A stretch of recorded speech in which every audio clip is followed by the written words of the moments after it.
Hello, friends. Today we are going to talk about transitional credits. Now, you'll be thinking why, after 3 years, we are talking about transitional credits, where the due date already got over in 2017. So, what is the necessity for us to talk about transitional credits now? Well, it is very important to know because of the recent action by the government in this matter. And if this matter is seriously followed, it is very dangerous in future if the same principles and the same action is taken by the government in other matters as well. It will be a big doom for our country. With this background, I would like to take this forward. As everybody is aware, GST was introduced in July 2017. Many laws got subsumed in GST. Now, what were the major of the laws were excise, service tax, VAT, to name a few. So all these laws got merged and subsumed into one GST. Now, what was the necessity in bringing GST? You can say the main four reasons we can highlight is: one is there were multiplicity of tax laws. So we have to reduce, each industry has to comply with so many laws. So all these 16, 17 laws were merged and one law was made. So the multiplicity of laws got reduced into one law. That was one reason. The second was the cascading effect or the double taxation. So the credit of one law could not be set off against credit of another law. So excise cannot be set off against VAT. VAT could not be set off against service tax. So this disadvantage of having different acts or laws was corrected in GST. Third advantage and the need was to have a common market. Since every state had their own VAT, only excise and service tax was a central law, and every state had their VAT. So companies having multiple business in multiple places had to comply with so many laws. So having a common marketplace and a one GST was one more idea or the advantage of having GST.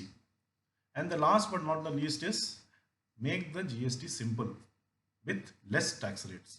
So with these four bare minimum requirements, GST was brought in. Now GST was brought in from 1st July 2017. Till 30th June 2017, you had the existing laws, you had existing credits. So there has to be a smooth transition from the existing regime to the GST regime. So you had existing credits also in the old law, where VAT, you will be having VAT credits, excise service tax credits, which had to be carried forward to GST without any problem, so that the taxpayers get the benefit of the credit in GST regime as well. Apart from the credits what was available in the credit ledgers, even the stocks what the taxpayers had, it had an element of excise where you were not registered in excise, but you had the element of excise in the stock. They also, with a certain percentage of the credits, they could have transferred it to the new regime. Now, how these credits could have been transferred? So there was a section 140 under CGST Act, which enabled the taxpayer to take the credit, shift the credit from the old regime to the new regime. Rule 117 made the procedures how this transitional credit will happen. So they notified form Tran 1, which the rule 117 told has to be filed within 90 days from the appointed date, that is 90 days from 1st July 2017. So you had to file Tran 1 before 30th September 2017. So as you all are aware, when the GST was implemented, the systems were in shambles. The systems was not ready. Even the Tran 1 form also came very late. So because of the inefficiencies of the portal and the government, the Tran 1 got extended till December last week, that is 27 December 2017. Though the date got extended, there were enough problems in the website, in the portal. and many people or many taxpayers could not file their Tran 1 in time. There were many petitions filed with the government, with the courts, but the government was very adamant. But finally, they gave up and they allowed to file Tran 1 till 31st March 2020. But for the cases only where they had technical difficulties. Now, what do you mean by technical difficulties? Nowhere it's defined. So you have to go to the officer, convince him that I had a technical difficulty, show all the proof, show all the screenshots, whatever details you had to go provide in front of the officers, and if the officer agreed, accepted, then only the Tran 1 was would have been filed or the credit could have been received. So it was left with the mercy and whims of the officers. Now, why this credit? A taxpayer had to struggle to get these credits. It is his own credit which was lying in the old regime. He is just asking that credit to be carried forward to GST, where there is, so that there is no cascading effect.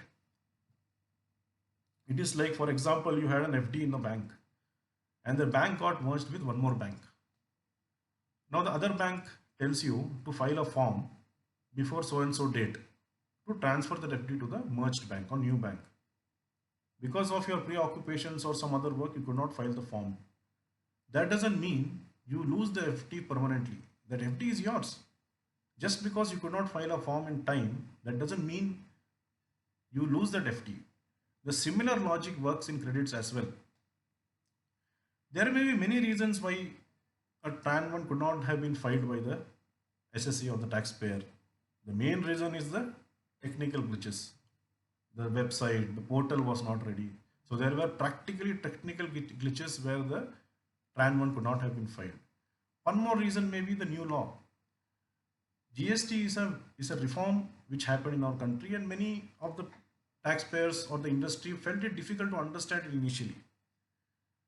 So maybe people may not be aware they have to file, or they wanted to file, they could not file it because they didn't understand it. So finally what happened? Taxpayers could not file Tran 1. So what was the last option left to them? They had to go to the court. They had to knock the door of the court. Across the courts in India, petitions were filed to reopen the online filing or manual filing. The main contention of everybody was Article 300A of our Constitution, which says very clearly a taxpayer cannot be deprived of his property. So credit is his property. No law can deprive the taxpayer of the credits which he has got. And the good news was many courts allowed the credits. As far as 9 high courts in India, they favored giving the credit to the SSE, except barring one Bombay High Court, which ruled against the SSE. Most of the high courts allowed the credits to be allowed and given in the new regime. Recent High Court judgment very clearly instructed the government to open up online Tran 1 form and gave SSE time till 30th June 2020 to file the Tran 1 form, not only for the SSEs who had technical problems, but everybody who could not file. That was a good news for all the taxpayers, and immediately in the social media, the messages started floating, file Tran 1 immediately. Now, what a sensible government at this time will do? When there is a pandemic, this situation where industries are not doing well, they should have just allowed the industry time till 30th June to file Tran 1. They would have just allowed it. And they should have followed the instructions of the High Court. Now, what our government did? They issued a notification number 43 on 16th May 2020. Now, what was this notification? This notification amended section 140, which gave the right to the taxpayer to transfer his credits. They amended Section 140 and brought a time limit to claim the credit. And this amendment what was retrospectively amended from 1st July 2017. Now look at the fun. They amended it now and made the retrospective effect from 1st July 2017. So whatever ruling favor High Court gave to the SSE was put in the dustbin with this one single amendment. So this with this one stroke, the right of the taxpayer was taken away. Now what is this? What is the main object of GST? The main object of GST is simplification, giving credit, avoiding double taxation. And our government is making all effort to deny the credit to the taxpayers who owns this credit. And especially during this time when all the industry is suffering, this was the best gift they could have given to the industry. And what message you are sending to the outside world? When we are telling make in India, and this is the time when industries have to come to India, they can establish their industries in India. This is the message we are giving it to the foreign investors. The habit of retrospective amendments is very dangerous. In future, if this continues, all the court rulings in favor of SSE will be nullified when the government amends their law just to put that court law in abeyance. Still the time is there. I think if government wants, they can issue a notification and allow Tran 1 to be filed before 30th June. If this is not realized now, it will be too late, and we can see taxpayers losing trust in doing business in India. So now what are the options left with the taxpayers? Even though government doesn't bring a notification allowing 30th June to file your Tran 1, what are the options? One option is definitely filing a writ petition in High Court. That definitely is going to happen. We can see a lot of writ petitions being filed. The second option is file a manual Tran 1.